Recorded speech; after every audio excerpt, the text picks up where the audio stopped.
a dar inicio al acto.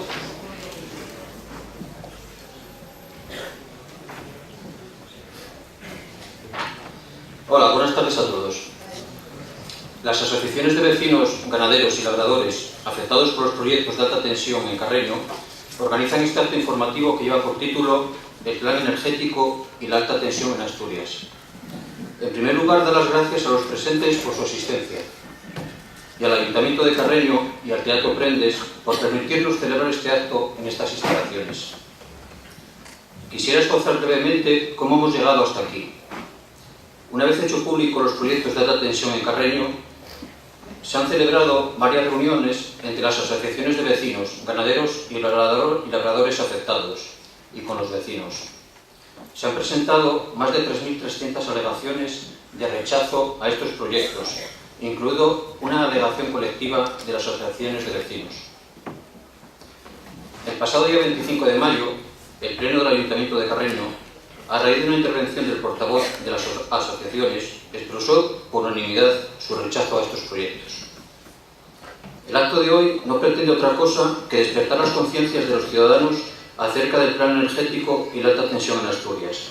Y para ello contamos con la presencia de don Julio Lago Rodríguez, profesor titular de Economía Financiera y Contabilidad de la Universidad de León, y con don José Alba Alonso, profesor de Economía Aplicada de la Universidad de Oviedo, ambos expertos de reconocida solvencia en la materia. La duración prevista de las intervenciones es de aproximadamente 45 minutos cada uno. Al final, abriremos un turno de ruegos y preguntas. Dar las gracias a Julio y a José, y sin más dilación les cedo la palabra. Muchas gracias. Buenas tardes. Agradeciendo la invitación que me ha realizado este colectivo ciudadano, mi intervención en esta sesión informativa pues, va a ser lo que es el título de esta jornada, el plan energético y la alta tensión en Asturias. Como primera idea, quiero resaltar, muy importante, que la fuente de información que voy a manejar para hacer los distintos diagnósticos va a ser los informes anuales que publica Red Eléctrica de España, que es la empresa promotora de este tipo de proyectos, de este tipo de instalaciones. Con esto quiero decir que la solvencia, la fiabilidad de los datos es máxima. En todo momento van a ser cifras o datos, mejor dicho, la información oficial. Bien, pues hecha esta primera puntualización, como punto de partida quiero empezar comunicándoles lo siguiente. Miren, para atender las necesidades eléctricas del país, en este momento España tiene una capacidad de generación, una potencia instalada que se sitúa en los 97 millones de kilovatios. Los especialistas normalmente utilizan otra expresión que es similar, 97.000 megavatios, muy fácil.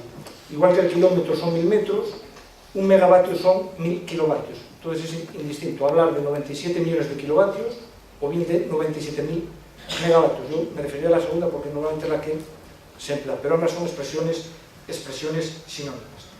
Porque hay una capacidad, por tanto, de generación de electricidad en este momento, tiene el país, para atender las necesidades eléctricas de empresas y hogares, de esta cifra, 97.000 megavatios.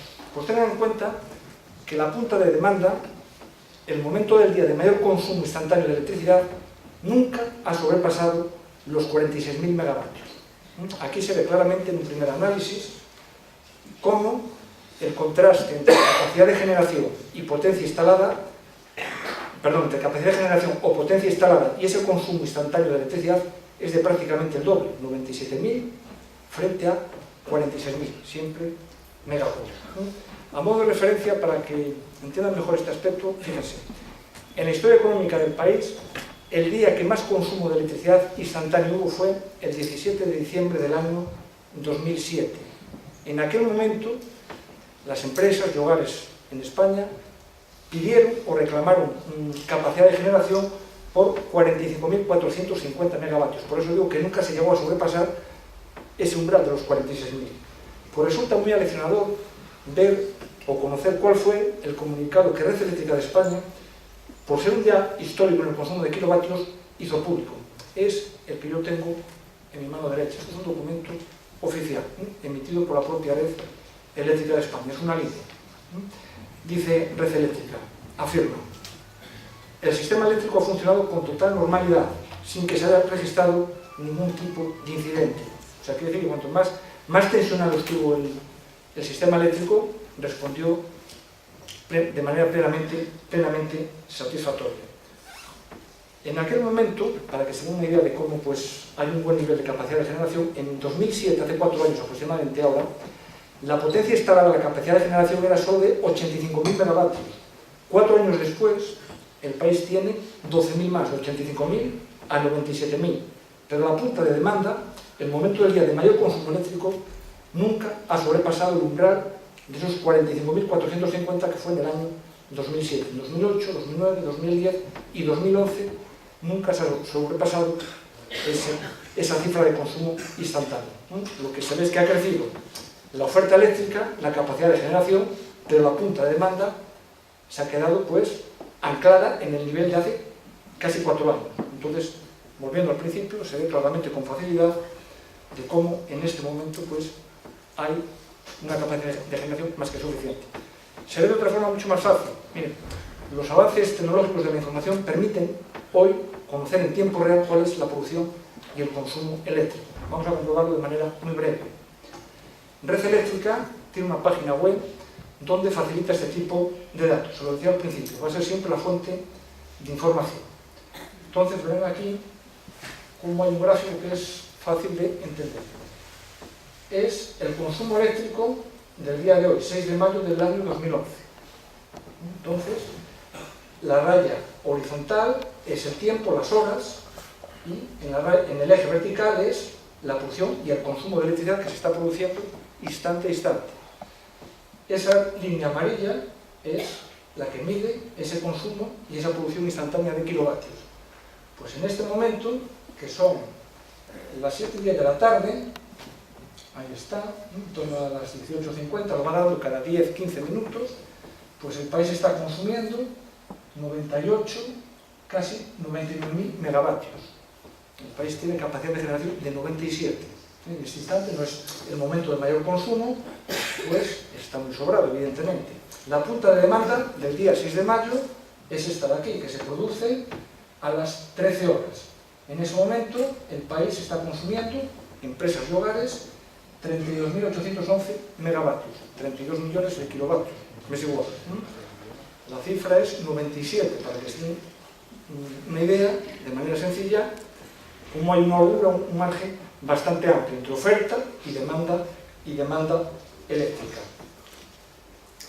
En un segundo análisis, hay que puntualizar forzosamente de que esta potencia instalada, de que esta capacidad de generación de 97.000 megavatios nunca está operativa al 100%, nunca está disponible en su totalidad. Eso es cierto, porque hay sistemas de generación de electricidad, lo que son las energías renovables, el viento, el agua y el sol, que no siempre sopla. Por ejemplo, el viento y los parques eólicos pues no están funcionando de manera continua.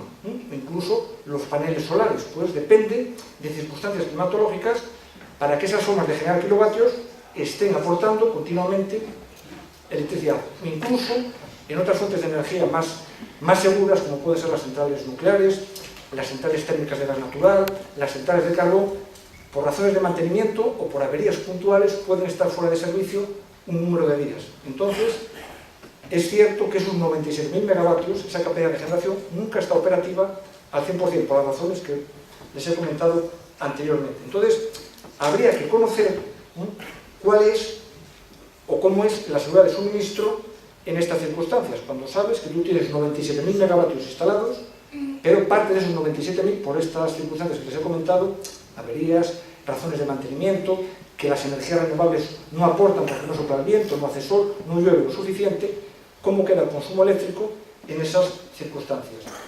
Para conocer este aspecto, la propia red eléctrica calcula anualmente lo que se llama un índice de cobertura del consumo eléctrico. Pues bien, si se consulta ese informe, se comprueba de cómo este índice, el índice de cobertura del suministro eléctrico, bajo esas circunstancias, conscientes de que los 97.000 nunca están operativos al 100%, pues se encuentra por encima del mínimo deseable desde el año 2003. Estamos en el 2011, desde hace 8 años el sistema siempre ha tenido la capacidad de generación necesaria para atender ese consumo amarillo que les indica lo que es esa gráfica. Más precisos todavía, y no quiero cansar mucho con cifras, pero son las que necesito para que entiendan todo el análisis. Mira, de esos 97.000 megavatios hay una parte que es insegura en su disposición, fundamentalmente lo que son las energías renovables, el agua, el viento y el sol. Pues bien, los técnicos, los expertos, precisan de los 97.000 la parte que es segura en su disposición, que nunca el país, digamos, va a dejar de tener, la que no es, digamos, aleatoria en su uso o en su funcionamiento. Pues ese umbral de lo que sería la potencia instalada disponible en cada momento se cifra en 55.000 megavatios.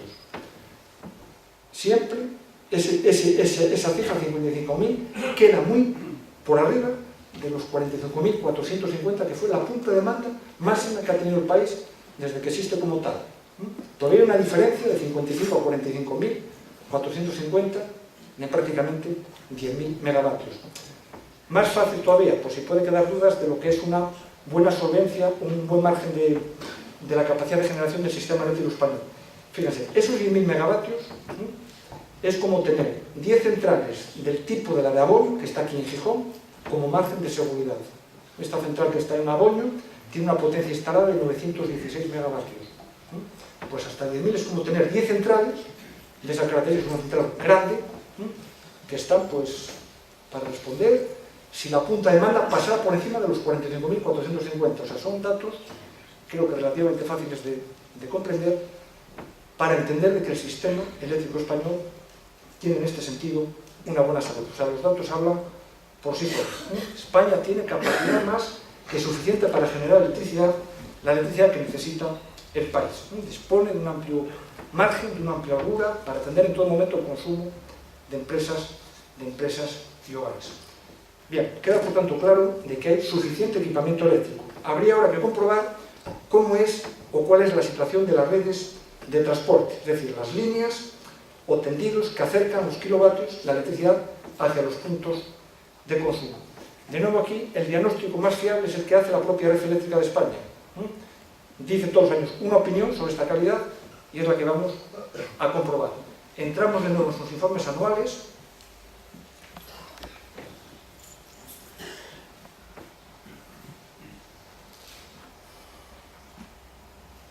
Ahí lo tiene. Sería el informe del año 2009, la página 19. De nuevo, las nuevas tecnologías de la información permiten conseguir unos datos muy fiables y la clave es ese texto amarillo. Lo podemos ampliar incluso para que se vea mejor. Ese texto amarillo. Verde. Yo textualmente, dice Red Eléctrica de España sobre la calidad del servicio eléctrico. Gestionamos una red de transporte, aquí, mallada, robusta y fiable, los tres calificativos, las tres bondades, que ofrece un servicio de máxima calidad al conjunto del sistema eléctrico. Yo aquí resaltaría estas dos palabras, máxima calidad. No dice Red Eléctrica una calidad normal, dice máxima calidad al conjunto del servicio, al conjunto del sistema eléctrico. Creo que la consulta no deja duda sobre la bondad, la condición de bueno que tiene el sistema eléctrico español. Es la propia empresa la que diagnostica esta fortaleza.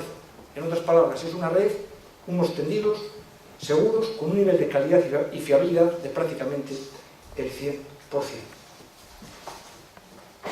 Esta situación que brevemente les he descrito sobre lo que es el sistema eléctrico nacional está refrendada por otros expertos, personas muy conocedoras de lo que es esta realidad económica, que yo aquí voy a hacer una breve reseña histórica.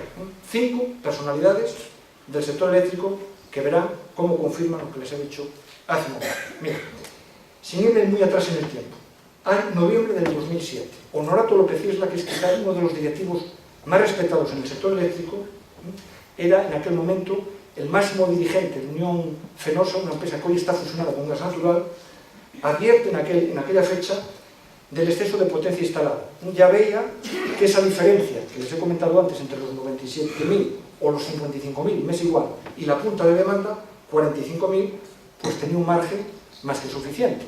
Y que afirmaba este directivo, López Isla, leo textualmente, que el sistema eléctrico español funciona de media al 50% de su capacidad, haciendo hincapié, Honorato López Isla, que esta tendencia se mantendrá en los próximos años, de 2007 a 2011, el tiempo no ha venido más que a darle la razón. Y ordena, como consecuencia, paralizar la construcción de nuevas centrales, porque ve las cifras y dice, bueno, es que no se necesita más. Está plenamente asegurado la capacidad de generación, la producción eléctrica de kilovatios para empresas y hogares. 30 de julio del año 2009, el ministro de Industria, Miguel Sebastián, comparece en la Comisión de Industria del Congreso de los Diputados y hace el mismo diagnóstico. Aquí está el diario de sesiones. Esto también es un documento oficial. Textualmente, en su página 21, el ministro, cuando se dirige a los diputados y tiene que decir la verdadera situación del sistema eléctrico nacional, coincide lo mismo, diagnostica un exceso de capacidad instalada. No puede decirse otro diagnóstico, a raíz de las cifras que hemos visto que son ciertas. Tercer diagnóstico, el 11 de diciembre del año 2009, Ignacio Sánchez Galán, el presidente de Iberdrola, una de las principales empresas eléctricas del país, comparece en la Subcomisión de Industria del Congreso de los Diputados y afirma, fíjense, que por lo menos hasta el año 2020 el país no necesita nuevas centrales que den potencia firme, potencia instalada firme, segura en su disposición. Marca un plazo de 10 años y el motivo es el que les estoy explicando. 97.000, 55.000 me es igual frente a 45.450 y como margen de que, bueno, por lo menos en 10 años no haría falta instalar ninguna central térmica alimentada por gas natural o por carbón o por nucleares, como quieran llamarlo. Y en 2020 se vería, en función de cuál sea la dinámica, pero despeja la duda de lo que puede ser necesidad de más equipamiento eléctrico. Dos últimas. 23 de marzo del 2010, Pedro Rivero Torre, que es en aquel momento el presidente de UNESA, UNESA es la patronal del sector eléctrico, coincide en el diagnóstico. No pueden decir otra opinión. Las cifras las hemos visto hace un momento. Y diagnostica que no hay un exceso de capacidad de generación y que no caben en España más centrales alimentadas por gas natural hasta ese año. Esto se publicó en un periódico regional de aquí de Asturias, El Comercio de Gijón, el día 23 de marzo de 2010. Y la última, que para mí es la más contundente, porque sale de Luis Atienza. Luis Atienza es el presidente de Red Eléctrica de España, que es la empresa promotora de este tipo de equipamientos. Pues bien, a Luis Atienza le entrevista en Madrid, en una revista que edita la propia Red Eléctrica de España, Entre Líneas, la tengo en mi mano también, para su consulta, son todos documentos accesibles al público, y en una de las preguntas reconoce lo que han dicho los 4 técnicos o personalidades anteriores, que por lo menos hasta el año 2020 no hace falta nueva capacidad de generación, que el país tiene textualmente un exceso de potencia instalada y que hasta esa fecha, hasta ese horizonte temporal de una década en adelante, el país tiene suficiente equipamiento eléctrico para, sin ningún tipo de problema, resolver las necesidades de kilovatios de empresas y hogares. Son diagnósticos empresariales y políticos que no dejan dudas sobre el exceso de equipamiento eléctrico que existe en este momento en España. Miren, como dato adicional, para que quede más claro todavía y se haga una idea, si volvemos a la gráfica del consumo instantáneo de electricidad que anteriormente empleé, aquí, nos va diciendo cómo es el consumo de kilovatios en las diferentes horas del día. El 6 de mayo empieza aquí a las 0 horas, a las 0 horas, 24 horas, es igual. El país lo que duerme, lógicamente, el consumo se modera mucho. Hasta las 6 de la mañana, donde el país, por así decirlo, despierta, empezamos a apretar los interruptores, las empresas recobran buena parte de su ritmo de actividad productiva y el consumo pues aumenta. La punta de demanda, como decía antes, son 32.760.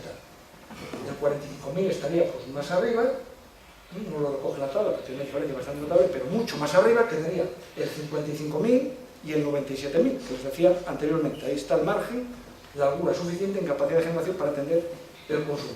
Pues bien, esta gráfica tiene un segundo aprovechamiento muy útil. En este círculo de aquí que ven a la derecha, les dice cómo se está generando la electricidad por las diferentes fuentes de energía, instante a instante.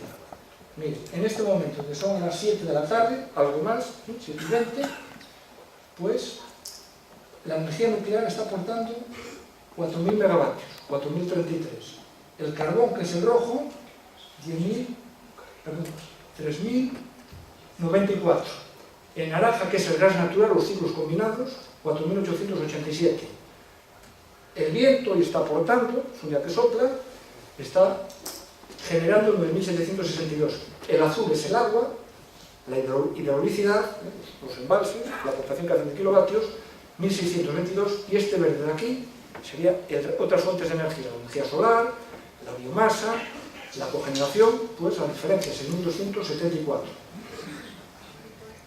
En este momento, el país está exportando kilovatios.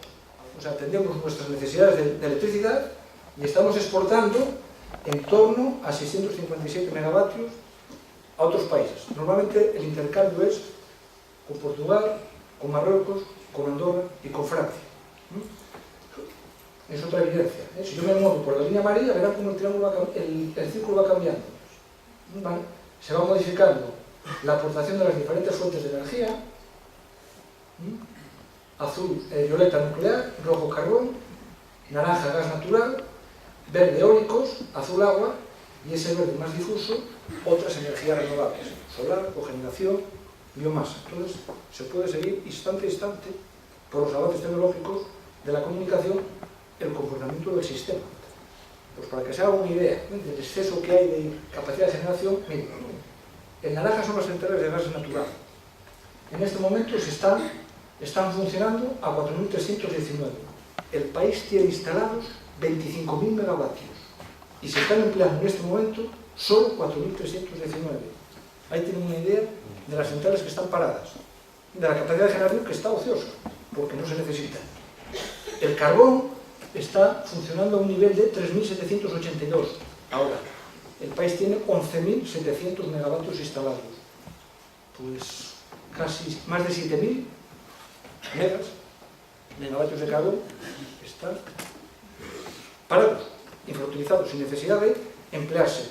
La energía nuclear, 5.054, tiene más de 7.000 megavatios instalados. Bueno, lo verían y se puede comprobar instante a instante. Se mueven por esa línea amarilla, se van cambiando y saben en todo momento las centrales que funcionan para atender el consumo eléctrico. A grandes rasgos, esta es la situación del sistema eléctrico español. Habría que hacer ahora forzosamente una referencia a cómo es el sistema eléctrico de Asturias, una parte del todo. Pues bien, de manera muy básica para el sistema nacional en el ámbito autonómico. Como primera característica, hay que decir, que es muy escaso, que les he comentado muchas veces, que en Asturias dispone de una capacidad de generación, una capacidad de producir electricidad muy por encima de su consumo. Esa circunstancia pues hace que normalmente todos los años tenga un balance eléctrico de signo exportador. O sea, ustedes son autosuficientes para atender sus necesidades eléctricas y como les sobra, tienen capacidad para atender lo propio, lo interno, pues envían a otras provincias, incluso a otros países, kilovatios. Para que se haga una idea, de estos últimos años el sistema anticonstrucción exporta entre el 5 y el 30% de su producción de electricidad. El año pasado, 2010, estuvo en torno a un 5%, años precedentes ha sido un poco más alto, pero tiene esa cualidad, es como el de León. El León todavía es más exportador. Nosotros exportamos al país el 80% de los kilovatios producidos. Solo un 20% de lo que generamos lo consumimos en la propia región y el resto marcha pues, a Madrid, Cataluña, País Vasco, donde haga falta. En Asturias también esta cualidad, menos acusada, pero que les quede claro que tienen esa característica. Bien, como segunda cualidad, pues la que habla o la que es relativa a la calidad del servicio eléctrico, digamos lo que es el estado de las redes. Pues de nuevo, habría que consultar el informe de Red Eléctrica que hacen los valores autonómicos. Ahí está. Vamos a ampliarlo por si lo ven mejor. Asturias es el tercero. Hay dos indicadores, este valor de aquí, que dicen cómo es el comportamiento del sistema, la calidad del servicio eléctrico. La energía no suministrada al sistema, si en algún momento hubo pues, falta de suministro de kilovatios por fallos en la red o por circunstancias afines, el ENS, energía no suministrada al sistema, y el tiempo de interrupción media. ¿Cuánto tiempo estuvo pues, el sistema sin funcionar por una circunstancia sobrevenida o por la avería, por razones del tipo que comentamos? Obvia decir que el valor cero indica que es la máxima fiabilidad, el mejor funcionamiento. Pues Asturias, como comprueban aquí, tiene valor cero en cada uno, en los dos indicadores. Ahí está. A ver, el tercero, 0 y 0. Ahí lo tiene. Asturias es este. 0, red eléctrica de transporte, 0, de interrupción, de tiempos de interrupción media por incidencias en la red de transporte.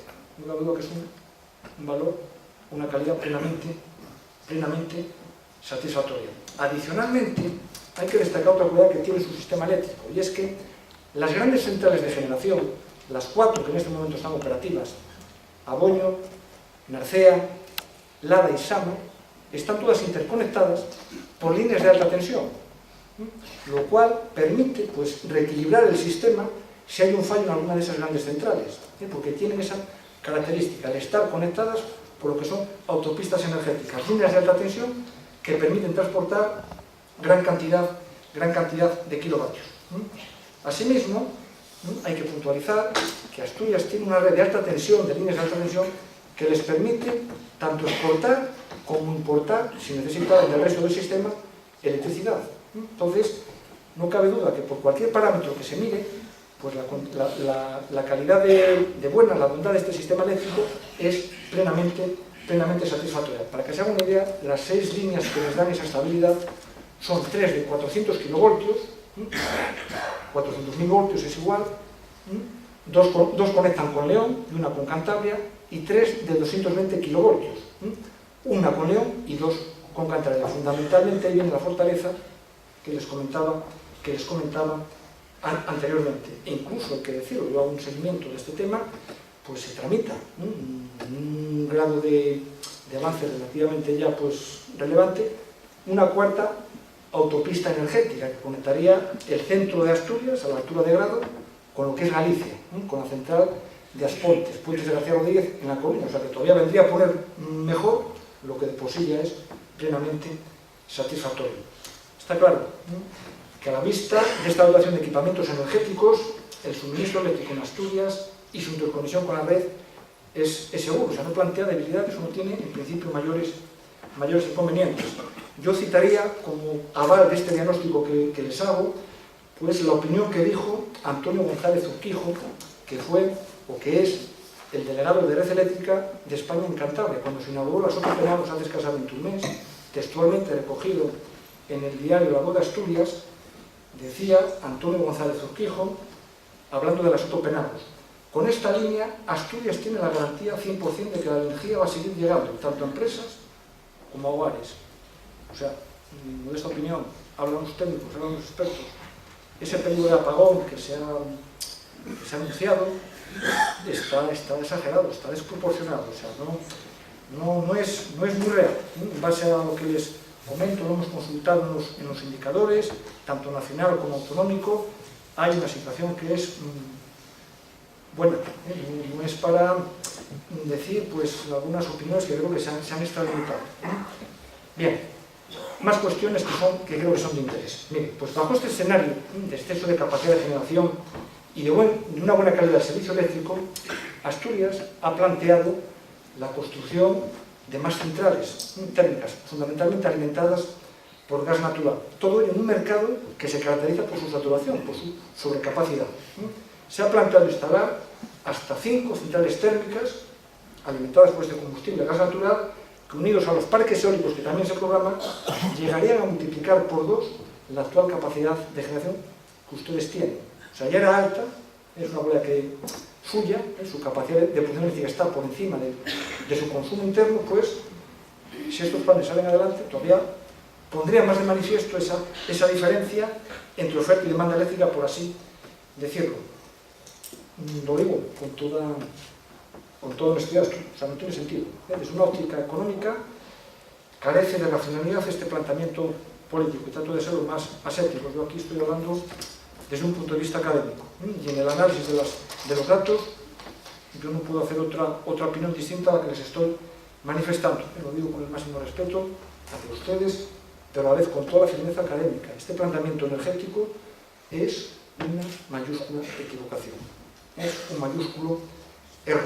¿Por qué? La razón es obvia. Se plantea incorporar más capacidad de producción eléctrica sin que exista una verdadera necesidad. 97, 55, 45. Esas son las tres cifras que, en cierto modo, de manera fácil, te dicen lo que hay. La prueba más evidente de lo que estoy diciendo es cierto, se contrasta con la realidad, es que buena parte de esos proyectos, esas centrales, esas 5 centrales de gas natural que estaban previstos instalar, se han paralizado.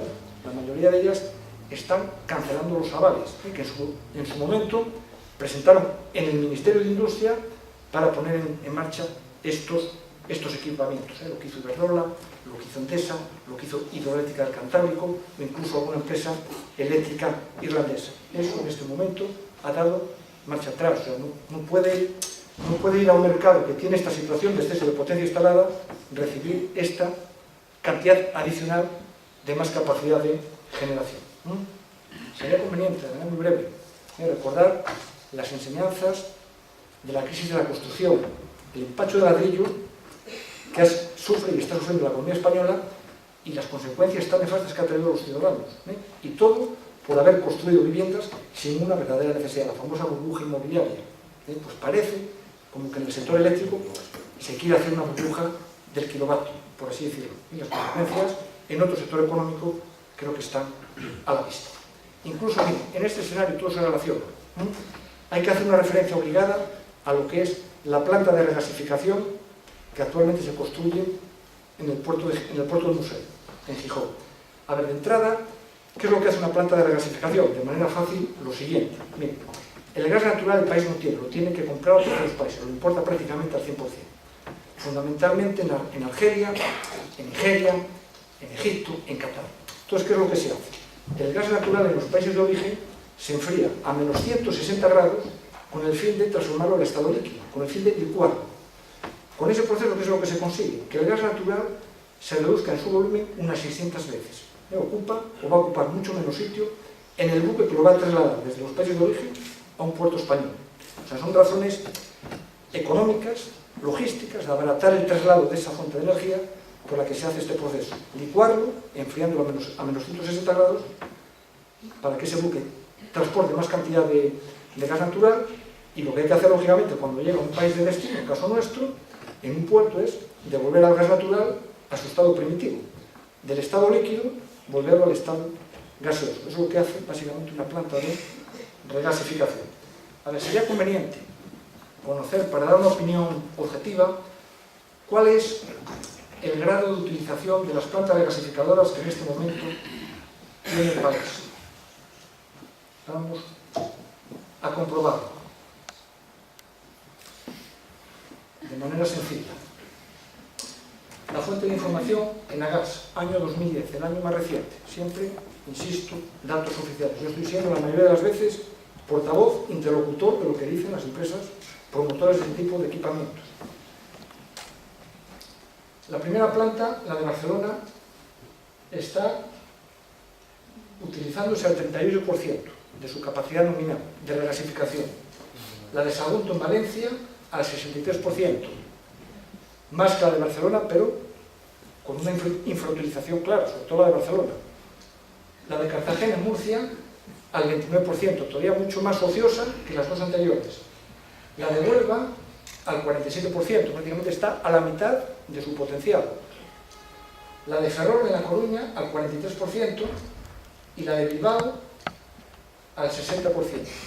Ninguna está al 100%, ninguna está al 90%, ninguna está al 80%. Vean lo que distan de estar en porcentajes de utilización que pudieran pues, ser, en principio, mínimamente rentables. Adicionalmente, si tenemos en cuenta que al país también le llega gas natural por gasoducto, no por vía marítima, no por buques metaneros, sino por un gasoducto que viene desde Argelia, cruza Marruecos y entra por el estrecho de Gibraltar, desde el año 1996, el gasoducto del Magreb, y que ha habido un segundo gasoducto, el Medgar, que se ha puesto en marcha en este año, 2011, que va directamente desde Argelia a la costa de Almería, entraría aproximadamente ahí.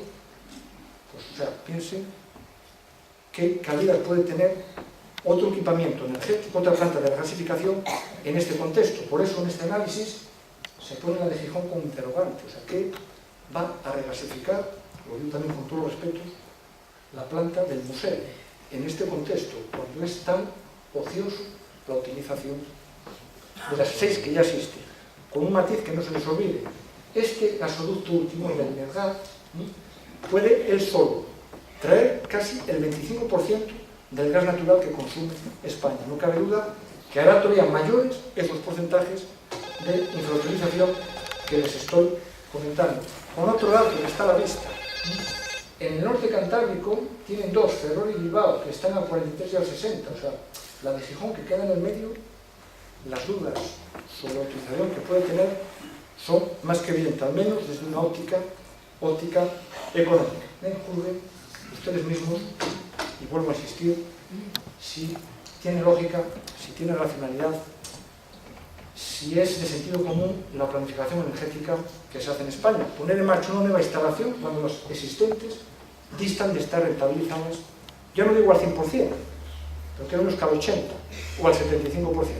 Queda como dato para la reflexión. La conclusión es evidente. De nuevo, hay un exceso de equipamiento gasista. Hay exceso de equipamiento eléctrico y exceso de equipamiento gasista. ¿No entiendo? Lógico.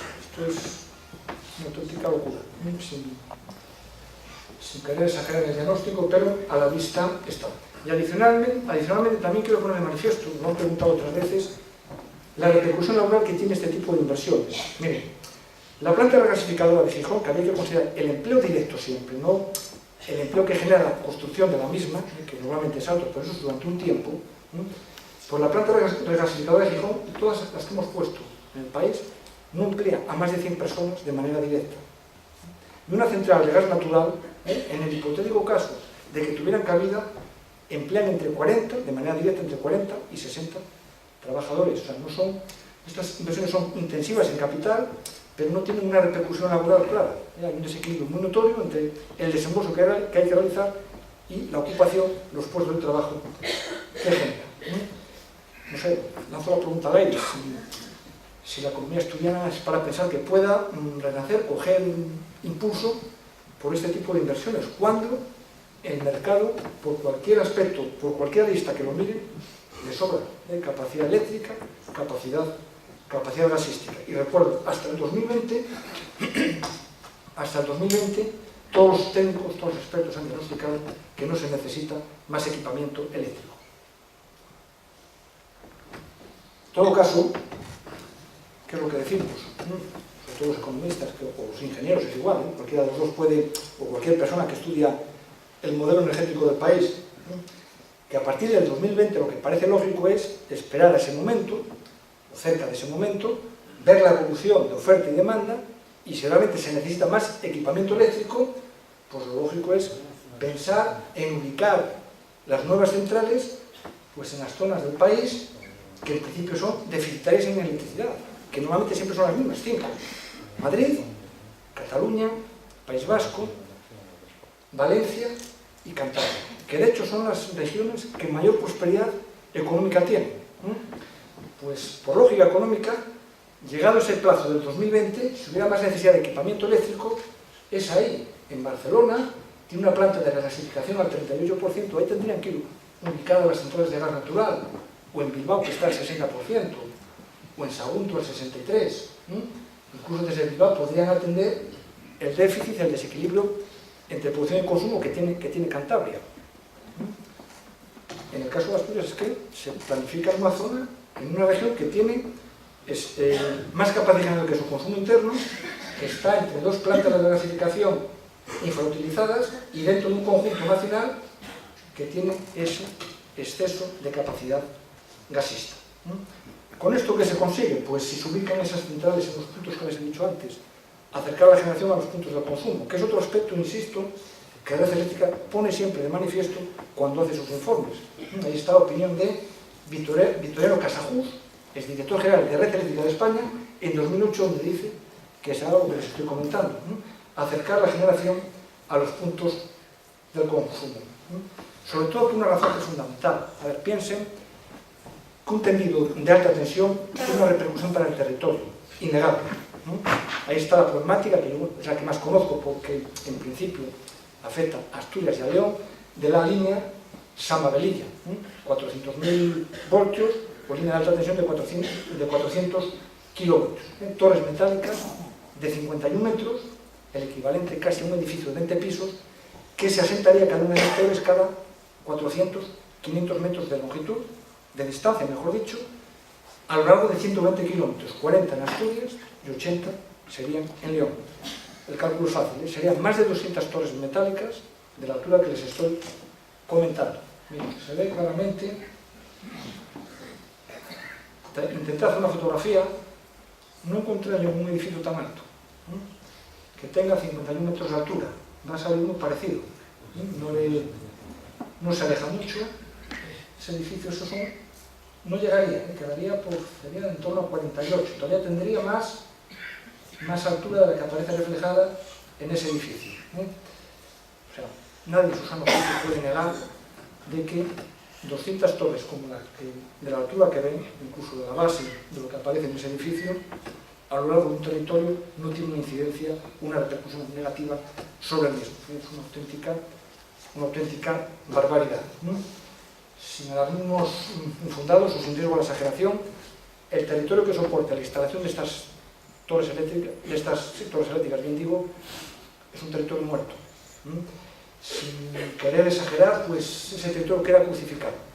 No cabe duda que se le evalúa estos tendidos para esas zonas, lo que le trae es ruina, les perjudica, les quita lo que es un valor intrínseco que tienen como tal, y que lógicamente crean unos daños irreparables. Aquí en Asturias, el valle de ayer, en principio, que bueno, pues se habla de llevar adelante por ahí ese tendido. En la zona de León es el corredor del Bernesga, el Curueño, el Esla, el Porma, todos esos valles se verían en principio afectados por lo que es esta circunstancia. Vuelvo otra vez a las opiniones oficiales y voy terminando. Miren, conscientes de la gravedad de lo que les estoy describiendo, el Servicio Territorial de la Junta de Castilla y León, un organismo público, alertó en marzo del 2010, hace poco más de un año, del impacto brutal, el calificativo es ese, impacto brutal de la Sama-Velilla, pidiendo que no se autorice la construcción por las graves consecuencias ambientales de esta línea. Aparte hay otro aspecto que no casa bien. Estos tendidos se planifican por zonas, por territorios que son reservas que se han declarado reservas de la biosfera o que tienen otros distintivos de calidad ambiental que precisamente tratan de reconocer el valor intrínseco de esas comarcas o de esas zonas, pues incompatible. O sea, no puede una infraestructura como la que les estoy comentando incidir sobre esas comarcas que tienen estos distintivos ambientales sin que no pase nada, o sea, sin que esa comarca o esa zona o esa franja del territorio quede seriamente dañada. Aparte entiendo que es una incoherencia del discurso político, o sea, se escucha, lo digo también con todos los respetos, en plan académico. Hay que conservar los paisajes, los espacios naturales, el medio ambiente para fijar población en la montaña, vía turismo, vía ganadería extensiva, vía industria de alimentos, totalmente incompatible. Ahora es una idea de lo que es. Les digo, yo no encontré un edificio, serían las torres de la Catedral de León, pero la máquina me lo permitía coger con la nitidez suficiente. La prueba creo que habla por sí sola. Máxime, es un dato que luego se va a hacer referencia también en la mesa, cuando Asturias y León son dos referentes de turismo rural dentro del conjunto de las 50 provincias españolas. Consultaba el dato antes de venir a dar esta ponencia. Asturias es el segundo destino de turismo rural del país. León está entre el séptimo y el octavo, que para ser una provincia de interior no tener mar no es un mal resultado. Entonces, lógicamente, no cabe duda que esa riqueza, esa generación de rentas asociada a esa actividad económica, pues tiene mucho que ver con lo que es conservar ese medio ambiente en la mejor manera posible. O sea, no deteriorarlo, máxime cuando vas al análisis eléctrico y no hay una verdadera necesidad para hacer estos tendidos. Aparte, miren, sobre la Sama-Velilla, y si hay personas interesadas o profundamente afectadas, hay un dato muy demoledor, que ya justificaría, si ha parecido poco lo que se ha dicho, justificaría todavía de manera más evidente que este tendido es innecesario. Vamos a comprobarlo.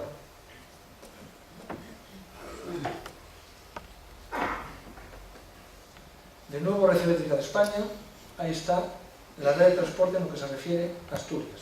A ver si sale.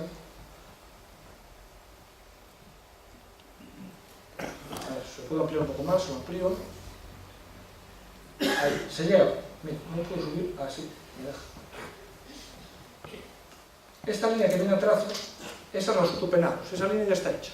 Es una autopista energética, 400.000 voltios, 400 kilovoltios, esa línea ya está en servicio. La Sama Velilla, el discurso oficial siempre ha sido que es preciso, porque hay que conectar Asturias con Velilla, que está aquí en Palencia, ese punto de ahí. Bueno, esa discontinua es el proyecto de Sama Velilla. Pero hay que decir que, a la vista está, Velilla y Asturias y Sama ya están conectadas por las líneas que van por León.